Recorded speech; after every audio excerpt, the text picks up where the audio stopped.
guys, I'm back with another suggestion video for you guys today, sorry. This is, I don't know what channel this is, but it's called Horrific Accident Caught on Live TV. So, I never watched this guy before, I don't know his name though. But Horrific Accident Caught on Live TV, mature audiences only. So, if you guys are mature enough to watch a video like this, then feel free to watch. But if not, then I suggest you don't watch. So I'm probably going to make this video to be over 18.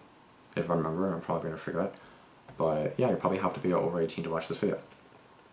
I don't know, I'm pretty sure you can have a YouTube channel if you're like 12 or 13, right? Because like you have to put your birthday. I'm pretty sure it doesn't matter if you have a YouTube channel at 10, you just can't watch videos that are put over 18, I'm pretty sure. But you can just log out of the video then. Well, no, because then you have to sign in to prove your age. Okay, that makes sense. Anyways, Horrific Accident Caught on Live TV, mature audiences only. So again, just a warning to you guys, from this guy to me to you guys. So mature audiences only. Almost 12 minutes long, and it's a horrific accident caught on tape. I'm not ready for this, and it's actually live on TV. So that's freaking terrifying. But let's go, guys. Let's find out what the video is. I'll put the suggestion somewhere here. If you guys do end up liking it, be sure to subscribe, turn on post notifications, and I'll like the video, comment anything else you guys want to see, and let's go, guys. The only way to do this story justice, in my opinion, is to include the graphic video footage. And so we have done that, so viewer discretion is advised. But before we get into today's story, if you're a fan of the strange, dark, and mysterious delivered in story format, then you come to the right place, because that's all we do, and we upload once or twice every week. So if that's of interest to you, please ask the like button to play a very casual game of chess with you, and then proceed to beat them with the Fool's Mate. Also, please subscribe to our channel and turn on all notifications so you don't miss any of our weekly uploads. Alright, let's get into today's story. Mr. Ballen. Oh, that's his name, Mr. Ballen, right? I love that scary dramatic music. I love it. Magic.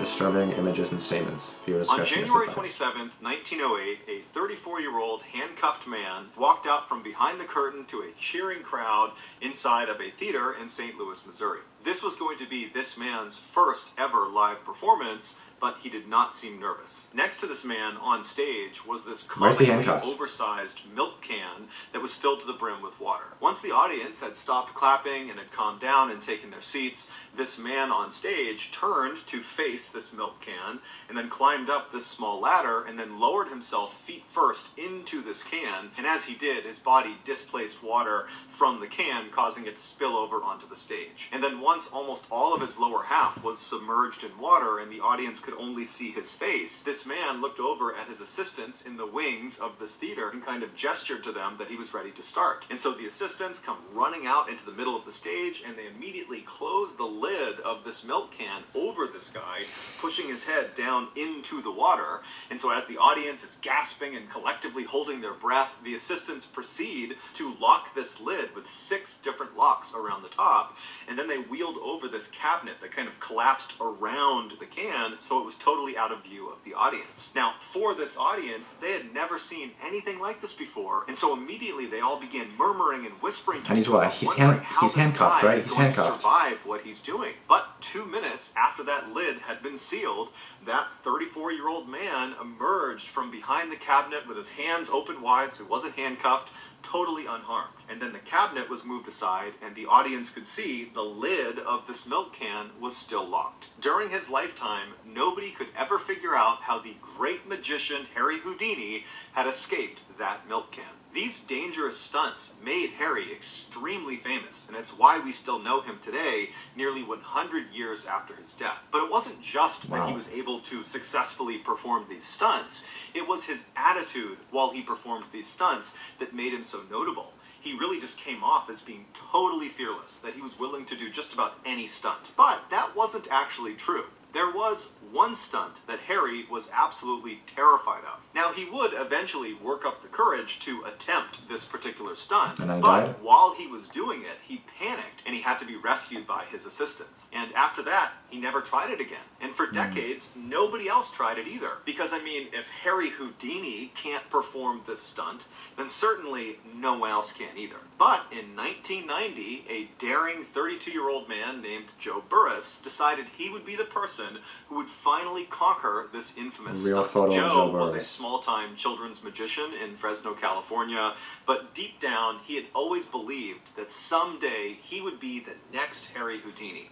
In fact, he would actually tell his family that not only would he be the next Harry Houdini, but he would be even better than Harry Houdini. And so that year, he decided it was finally time to make that dream a reality. And so he saw performing this infamous stunt as a way to make that happen. So on Halloween night of that year, so October 31st, Joe, adorned in his white tuxedo, along with his 2 young sons and his parents, they arrive at Blackbeard's Family Fun Center, which was an amusement park in Fresno, California. The family hopped out of the white limousine that Joe had arranged to bring them there, and they began walking across the parking lot to this big crowd of people. And when this big crowd of people saw Joe walking towards them, they all began to cheer. Joe's stunt that he was about to perform that night had been very heavily advertised, mostly by Joe, and so it had become this spectacle in Fresno. It was going to be aired live on TV while he was doing it, and it was going to be broadcast on a radio station. So after Joe and his family make it over to this big crowd, Joe walks to the front and he climbs up on this impromptu stage, and he gives this impassioned speech to his audience about how he's going to be the one who takes on this stunt and becomes the next Harry Houdini. And then afterwards, he looks over at his assistants, all these guys that are around him, and he gestures to them that he's ready to begin. And so with all these TV cameras rolling, the assistants walk up to Joe and they begin shackling his wrists, and they put these chains around his body, and then they lifted him up and put him inside of the see-through plastic coffin. And then this coffin was lowered into the 7-foot pre-dug hole that was right nearby. Once Joe gave the signal that he was ready to go, they would fill this hole in, and the stunt that he would perform would be to escape being buried alive. Houdini had attempted this by being buried under 6 feet of dirt, and he had managed to get out of his coffin, but then he just could not get through the dirt and began to panic, and had it not been for his assistants literally reaching into the dirt and pulling him out, Houdini would have died. Joe, apparently, a year earlier, had attempted some sort of practice run of this stunt. It was not the full amount of dirt. It was some smaller amount of dirt, and he had managed to get out. And so he was really confident in himself. And so for this big televised event, he had decided to really up the ante and make sure it was clear he was not only as good as Houdini, but better than Houdini. And so he was going to have 3 feet of dirt put on his coffin first, and then 4 feet of wet cement put in on top of that. Many people, when they heard this plan, both the TV personalities, the radio personalities, onlookers, they said this was a terrible idea and you shouldn't do it. But Joe was extremely confident and brushed them off and said, I know what I'm doing. Good luck. Houdini failed at this, and he was only using dirt. Once Joe was in his coffin at the bottom of the 7-foot hole, he looked up at his assistants standing over the grave waiting for a signal, and he gave it to them and kind of shouted up to them that he was ready. And so his team, very excitedly, began shoveling dirt into the hole. But after only a couple of minutes, when less than a couple of feet had been put in the hole, they heard Joe yelling out from inside of the coffin. And so everything stopped, the staff jumped in, and they pulled the dirt out until they could finally get the lid of the coffin off. And they found Joe. He was alive, but he was very shaken up, and he kind of sat up and said, yeah, the chain around my neck is too tight. You got to readjust the chain. Now, all these onlookers at this event, they heard Joe say this, and they saw him, and their read on this situation was not that his neck chain was too tight, but rather, it looks like Joe might have bitten off more than he can chew. That this stunt is way more dangerous, and maybe he's realizing that, and he's looking for excuses to not do the stunt. And so the onlookers, they didn't try to egg him on to do it anyways. They started feeling apprehension too, and so everybody who was there began telling Joe, hey man, get out, don't do this now, this is a really bad idea, it's not worth it, the chain's too tight, that's a sign, don't do it, don't get back in. But Joe, after kind of collecting himself, told the group that he was totally fine, that it was really just the neck chain, that was the only issue, and he demanded his staff put that chain back around his neck after they loosened it up, and then put him back in the coffin and fill it in. And so eventually his staff, taking cues from him, said, okay, and they got his neck chain readjusted, and they put him back in the coffin, they chained him back up again, they closed the lid, and once again he gave the signal that he was ready to start. And so a very apprehensive crowd watched as the dirt went back in, and after 3 feet of dirt were in the hole, the cement truck came over and poured 4 feet of wet cement on top of the dirt. And then after this hole had been completely filled in, the onlookers, which included Joe's 2 young sons and his parents, they kind of moved in and got right up against this grave and were looking straight down at the top, waiting for Joe to come out again. But as they're watching this hole and as they're filming this hole, all of the cement in the hole suddenly drops about a foot. What had happened was the nearly 15,000 pounds of dirt and wet cement sitting on top of this coffin had finally caused the lid to break, and in an instant, all of the dirt and cement poured into the coffin, surrounding Joe completely. He was truly buried alive. Onlookers immediately jumped into action and did their best to try to dig Joe out, but it took them 30 minutes to finally reach him, and when they did, he was already dead. Joe had ironically died on the exact 64th anniversary of Houdini's death. After an investigation, it was determined that Joe had not tested the strength of his plastic coffin against the weight of the wet cement.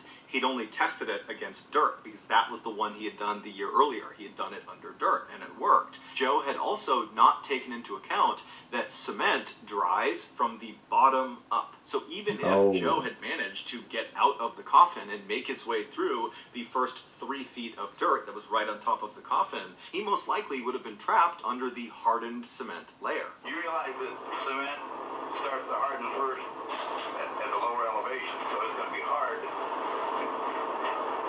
It hardens at the lower part. I thought it started at the top. No, it hardens at the top. No. In fact, I shouldn't even kid. This is very serious. This is no magic trick. This was a doomed mission from the start, but because Joe was so confident in himself and his ability to do the stunt, no one stopped him. He thought Houdini was one of the great escape artists, and he wanted to be better than Houdini. And he was close.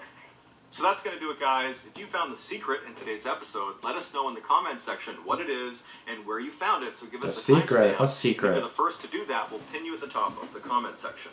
If you Screen got something face. out of today's episode and you haven't done this already, please ask the like button to play a very casual game of chess with you, and then proceed to beat them with the Fool's Mate. Also, please subscribe to our channel and turn on all notifications so you don't miss any of our weekly 1 or 2 video uploads. We are now selling merchandise like flannels and hats and sweatshirts and all sorts of stuff. If you're interested... I'm going to pause that right then and there. Okay, honestly, that's just terrifying. I would never... Like, just seeing that literally made me panic inside. I don't know about you guys, but that literally made me panic because I'm thinking of myself. I'm like, oh my god. Like, it just makes me want to breathe. And then it feels like I can't, and then I'm going to start panicking, and then I'm basically dead. So, honestly, that is terrifying. Like, just the fact that he's doing dirt. Like, just dirt. Okay, whatever, it's fine. I guess. But just doing dirt is already terrifying enough. Like, you're basically being buried alive. Like, you're literally being buried in the ground alive. That's legit being buried alive. And then, like with a coffin though. But then in this case, he was legit buried alive because it's like his body, the glass broke. It surrounded him, and then and then he died. That's crazy. Like, I feel so bad for him too, because obviously that was like a while ago. That was like, what, 32 years ago? And it's crazy.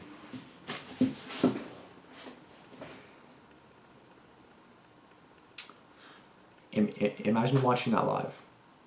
Like, I would try my best to like say no, don't do it, which everybody seemed to do that. Everyone was like, no, it's a bad idea, don't do it. He's like, bitch, I got this, don't worry about me, I got this. Dead. Like, bro, what the fuck? Like, cement.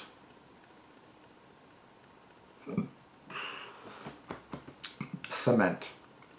Why cement? Cement dries. Hardens. You know? Hardens. You can't get out.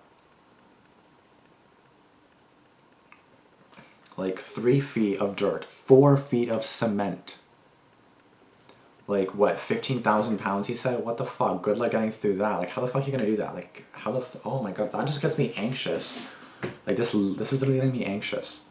Because I'm imagining myself trying to escape, and I'm just having like a nightmare thinking of myself trying to escape. Holy fuck, that's actually terrifying me. I don't like that. Oh my god, stop. Like, well, like when I saw that, all I could do was imagine. Because like someone was actually in there that wasn't already dead. Oh my god. Like, it just terrifies me to even think. It legit terrifies me to even imagine that the fact that I will be dead one day, and I will literally be buried in the ground. Like, you're already going to be dead, so like you're already dead, but it's like, that's just terrifying to think. Like, you're literally going to be buried in the ground. Buried dead, not buried alive, but it's like you're buried in the ground. Like, you can't breathe. And I get it, you're dead. You're not going to breathe anyways, you're dead. But can you imagine, like, just knowing that your body is going to be in the ground? Oh, that, no, I can't think about death. It'll just make me panic. Like literally, death makes me panic in the sense of, like, because, like, you're not going to be here anymore, so, like, what happens after that? I'm actually kind of scared now. Oh, I don't like this. This video got me, like, thinking about, like, how it is when you die and everything, and I don't like it. I really don't like it. I really don't. Like, what happens after you're dead? Like, what, that's it? And then you're just dead, and then you're just dead, and then nothing happens anymore? Then what? Then nothing, because you're dead, right? But it's like, how the fuck does that even work? Like, I don't get it. Like, I know there's heaven and hell, but I don't know if that actually exists, because I'm not too sure if I believe even God, you know what I mean? So it's like, how does that work? I can't keep talking about this. I'm gonna have like a panic attack or something. So I'm just gonna stop it right here. But if you guys did enjoy this video, be sure to give it a like. Be sure to comment down below what you guys thought of this video. Would you guys ever do this? I would freaking hope to God you would say no. 10 feet of dirt, 3 feet of dirt, 1 foot of dirt, I would say no. No. No. Call me the P word, call me this, call me that, call me chicken. I don't care. I'm not doing that shit. No, I'm good. I don't think anybody would call me a chicken for not doing that, because like that's literally asking for death right then and there. So like it was good he was able to do it the first time, but against cement and then like a glass thingy, yeah, you're fucked. But even if he would get out of the thing, I still don't think he would have been able to get out, because like there's no way. Like, plus, like, imagine all the bugs and stuff that are in the ground too. Ew, no. Anyways. Well, I guess that's why you're put in a coffin, because then all the bugs would just like literally eat your body if you're not in a coffin. So, but yeah. Anyways, that's the end of the video for real now. Be sure to subscribe, turn on post notifications, and be sure to comment down below what you guys thought of this video. If you guys did enjoy my freakish reaction to this, please give it a like and comment what you would do if someone you knew were doing this, or someone dared you to do this, or like what would you think if someone like was forcing you to do that. Not that it's would ever happen, but like imagine like being forced to do that. Like, or like imagine just doing it. Like you don't want to do it, but like you're doing it for some reason. Like imagine just doing that. Like I can't. I would just panic. Like it just makes me want to breathe. Right now, just make sure I can breathe. You know what I mean? Anyways, yeah, I'll see you guys later. Thanks guys for watching, and see you guys tomorrow. Deuces.